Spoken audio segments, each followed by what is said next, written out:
ನಮಸ್ಕಾರ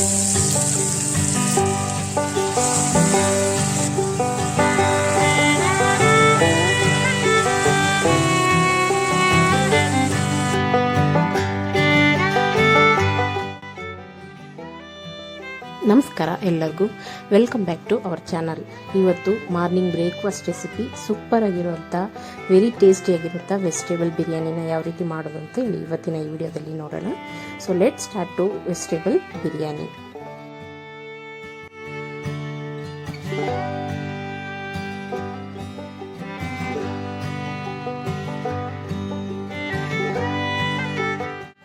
ಗ್ಯಾಸನ್ನು ಹಚ್ಚಿ ಕುಕ್ಕರನ್ನು ಇಟ್ಕೊಳ್ಳೋಣ. ಇವತ್ತು ಪ್ರೆಷರ್ ಕುಕ್ಕರಲ್ಲಿ ಯಾವ ರೀತಿ ಮಾಡೋದು ತುಂಬ ಚೆನ್ನಾಗಿ ಅಂತ ಹೇಳ್ಬಿಟ್ಟು ನೋಡೋಣ.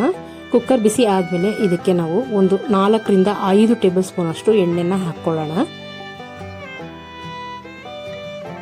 ಎಣ್ಣೆ ಬಿಸಿ ಆದಮೇಲೆ ಇದಕ್ಕೆ ಪಲಾವ್ ಎಲೆ ಮತ್ತು ಕಸೂರಿ ಮೇಥಿ ಹಾಕ್ಕೊಳ್ಳೋಣ. ಹಾಗೆ ಒಂದೆರಡು ಚಕ್ಕೆ, ಒಂದೆರಡು ಲವಂಗನ ಹಾಕ್ಕೊಳ್ತಾ ಇದ್ದೀನಿ. ಇದು ಸ್ವಲ್ಪ ಚೆನ್ನಾಗಿ ಫ್ರೈ ಆಗಲಿ. ಇದು ಫ್ರೈ ಆದಮೇಲೆ ಇದಕ್ಕೆ ನಾನು ಒಂದು ಈರುಳ್ಳಿನ ಈ ಥರ ಕಟ್ ಮಾಡಿ ಇಟ್ಕೊಂಡಿದ್ದೀನಿ ಸ್ಲೈಸ್ ಆಗಿ. ಸೊ ಅದನ್ನು ಹಾಕೊಂಡು ಇದನ್ನು ಫ್ರೈ ಮಾಡ್ಕೊಳ್ಳೋಣ. ಇದು ಫ್ರೈ ಆದಮೇಲೆ 1 ಟೇಬಲ್ ಸ್ಪೂನ್ ಅಷ್ಟು ಶುಂಠಿ ಬೆಳ್ಳುಳ್ಳಿ ಪೇಸ್ಟನ್ನು ಹಾಕ್ಕೊಳ್ತಾ ಇದ್ದೀನಿ. ಅದನ್ನು ಚೆನ್ನಾಗಿ ನಾವು ಫ್ರೈ ಮಾಡ್ಕೊಳ್ಳೋಣ ಲೋ ಫ್ಲೇಮಲ್ಲಿ.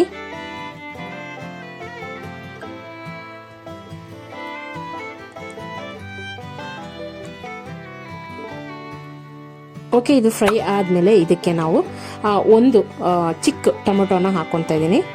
ಟೊಮೊಟೊನು ಚೆನ್ನಾಗಿ ನಾವು ಫ್ರೈ ಮಾಡ್ಕೊಳ್ಳೋಣ. ಟೊಮೊಟೊ ಎಲ್ಲ ಚೆನ್ನಾಗಿ ಫ್ರೈ ಆದಮೇಲೆ ಇದಕ್ಕೆ ಇವಾಗ ನಾವು ವೆಜಿಟೇಬಲ್ಸ್ಗಳನ್ನ ಹಾಕ್ಕೊಳ್ಳೋಣ. ಇಲ್ಲಿ ನಾನು 3/4 ಕಪ್ಪಷ್ಟು ಬಟಾಣಿನ ತಗೊಂಡಿದ್ದೀನಿ. ಇದು ಒಣ ಬಟಾಣಿ ನೆನೆಸಿ ಹಾಕ್ಕೊತಾ ಇದ್ದೀನಿ. ಹಾಗೆ 3/4 ಕಪ್ಪಷ್ಟು ಆಲೂಗಡ್ಡೆ, 3/4 ಕಪ್ಪಷ್ಟು ಬೀನ್ಸ್, 3/4 ಕಪ್ಪಷ್ಟು ಕ್ಯಾರೆಟ್ನ ತಗೊಂಡಿದ್ದೀನಿ. ಹಾಕೊಂಡು ಚೆನ್ನಾಗಿ ಮೀಡಿಯಂ ಫ್ಲೇಮಲ್ಲೇ ಇವಾಗ ಇದನ್ನೆಲ್ಲ ಚೆನ್ನಾಗಿ ಆಯಿಲಲ್ಲಿ ಮಿಕ್ಸ್ ಮಾಡ್ಕೊಳ್ಳೋಣ ಎಲ್ಲಾನು.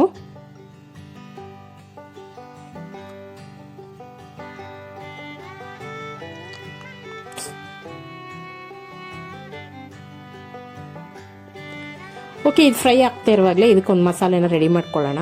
ಸೊ ಮಿಕ್ಸಿ ಜಾರಿಗೆ ಇಲ್ಲಿ ನಾನು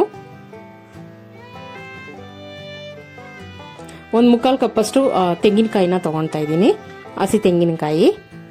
ಹಾಗೆ ಒಂದು ಕಪ್ಪಷ್ಟು ಕೊತ್ತಂಬರಿ ಸೊಪ್ಪು, 1 ಕಪ್ಪಷ್ಟು ಪುದೀನ, ಹಾಗೆ 3 ಹಸಿಮೆಣಸಿನಕಾಯಿ, ಹಾಗೆ ಅರ್ಧ ಚಮಚದಷ್ಟು ಜೀರಿಗೆ, ಹಾಗೆ ರುಬ್ಬಕ್ಕೆ ಎಷ್ಟು ಬೇಕೋ ಅಷ್ಟು ನೀರು, ಅಂದರೆ ಇಲ್ಲಿ ಒಂದು ಅರ್ಧ ಕಪ್ಪಷ್ಟು ನೀರನ್ನು ಹಾಕ್ಕೊಳ್ತಾ ಇದ್ದೀನಿ. ಈಗ ಇದನ್ನು ರುಬ್ಕೊಂಡು ಬರೋಣ. ಓಕೆ, ಇವಾಗ ರುಬ್ಬಿದಾಗಿದೆ ನೋಡಿ, ಇಷ್ಟು ಪೇಸ್ಟ್ ಆದರೆ ಸಾಕು. ಓಕೆ, ಇವಾಗ ಅಲ್ಲಿ ನಮ್ಮ ವೆಜಿಟೇಬಲ್ಸ್ ಎಲ್ಲ ಫ್ರೈ ಆಗ್ತಿದೆಯಲ್ಲ, ಅದ್ರ ಜೊತೆಗೆ ಇದನ್ನು ಹಾಕೊಂಡು ಹಸೆ ವಾಸನೆ ಹೋಗೋವರೆಗೂ ನಾವು ಚೆನ್ನಾಗಿ ಫ್ರೈ ಮಾಡ್ಕೊಳ್ಳೋಣ. ಮೀಡಿಯಂ ಫ್ಲೇಮಲ್ಲಿ ಇಟ್ಕೊಂಡು ಇದನ್ನು ಚೆನ್ನಾಗಿ ಫ್ರೈ ಮಾಡ್ಕೊಳ್ಳೋಣ.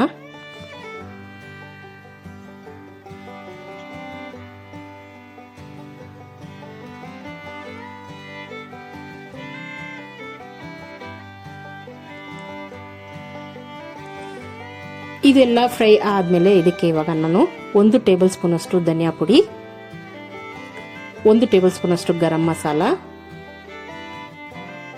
ಹಾಗೆ 1/4 ಟೇಬಲ್ ಸ್ಪೂನ್ ಅಷ್ಟು ಅರಿಶಿನ ಪುಡಿಯನ್ನು ಹಾಕ್ಕೊಳ್ತಾ ಇದ್ದೀನಿ. ಹಾಕೊಂಡು ಚೆನ್ನಾಗಿ ಈ ಮಸಾಲೆ ಜೊತೆಗೆ ಒಂದು ಹಾಗೆ ಮಿಕ್ಸ್ ಮಾಡ್ಕೊಳ್ಳೋಣ ಎಲ್ಲಾನು.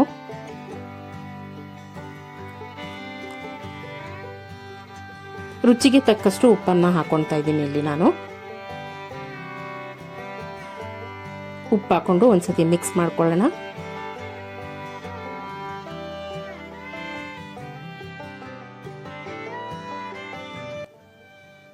ಇದೆಲ್ಲ ಚೆನ್ನಾಗಿ ಫ್ರೈ ಆದಮೇಲೆ ಇದಕ್ಕೆ ನಾವು ನೀರನ್ನು ಹಾಕೋಬೇಕಾಗುತ್ತೆ. 1:2 ಮೆಥಡಲ್ಲಿ ಹಾಕೋಬೇಕಾಗುತ್ತೆ. ಇಲ್ಲಿ ನಾನು 2 ಕಪ್ ರೈಸನ್ನು ತೊಗೊಂಡಿದ್ದೀನಿ. ಸೊ ಅದಕ್ಕೆ ಇವಾಗ 4 ಕಪ್ಪಷ್ಟು ನೀರನ್ನು ಸೇರಿಸ್ಕೊತಾ ಇದ್ದೀನಿ ಈ ಕಪ್ಪಲ್ಲಿ.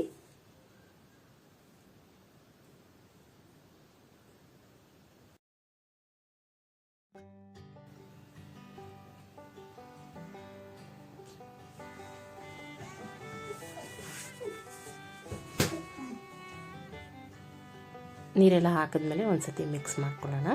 ಮಿಕ್ಸ್ ಮಾಡಿಕೊಂಡು ನೀರು ಒಂದು ಸ್ವಲ್ಪ ಕುದಿ ಬರಬೇಕು, ಅಲ್ಲಿವರೆಗೂ ಇದನ್ನು ಬಿಡೋಣ. ನೋಡಿ ಕುದೀತಾ ಇದೆ ನೋಡ್ಬೋದು. ಇವಾಗ ಇದನ್ನು ನಾವು ತೊಳೆದಿಟ್ಕೊಂಡಿರೋಂಥ ಅಕ್ಕಿನ ಹಾಕ್ಕೊಳ್ಳೋಣ. ಹಾಕ್ಕೊಂಡು ಮಿಕ್ಸ್ ಮಾಡಿಬಿಡೋಣ. ಮಿಕ್ಸ್ ಮಾಡಿ ಕುಕ್ಕರ್ ಲಿಡ್ನ ಕ್ಲೋಸ್ ಮಾಡೋಣ. 2 ವಿಷಲ್ ಬಂದಮೇಲೆ ಇದನ್ನು ಓಪನ್ ಮಾಡೋಣ.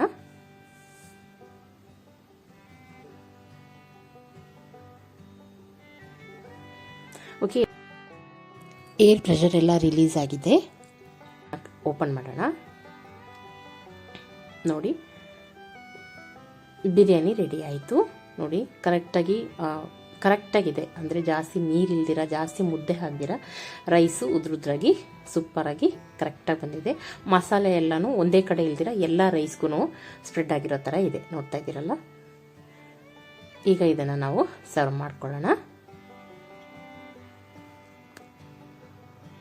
ಸೊ ನೋಡಿದ್ರಲ್ಲ ಫ್ರೆಂಡ್, ಪ್ರೆಷರ್ ಕುಕ್ಕರಲ್ಲಿ ಈಸಿಯಾಗಿ ಸಿಂಪಲ್ಲಾಗಿ ಮತ್ತು ಎಷ್ಟು ಚೆನ್ನಾಗಿ ಮಾಡ್ಬೋದು ಅಂತೇಳಿ ವೆಜಿಟೇಬಲ್ ಬಿರಿಯಾನಿನ ಸೇಮ್ ಹೋಟೆಲ್ ಸ್ಟೈಲಲ್ಲೇ ಇರುತ್ತೆ. ನೀವು ಒಂದು ಸತಿ ಟ್ರೈ ಮಾಡಿ. ಇದನ್ನು ಮೊಸರು ಬಜ್ಜಿ ಜೊತೆಗೆ ಸರ್ವ್ ಮಾಡ್ಕೊಳ್ಳೋಣ. ಈ ವಿಡಿಯೋ ಇಷ್ಟ ಆಗಿದರೆ ಲೈಕ್ ಆ್ಯಂಡ್ ಶೇರ್ ಮಾಡಿ. ಸಬ್ಸ್ಕ್ರೈಬ್ ಮಾಡದೆ ನೋಡ್ತಾ ಇರೋರು ಖಂಡಿತ ಸಬ್ಸ್ಕ್ರೈಬ್ ಮಾಡ್ಕೊಳ್ಳಿ. ನೆಕ್ಸ್ಟ್ ರೆಸಿಪಿ ಜೊತೆಗೆ ಸಿಗ್ತೀನಿ. ಅಲ್ಲಿವರೆಗೂ ನಮಸ್ಕಾರ.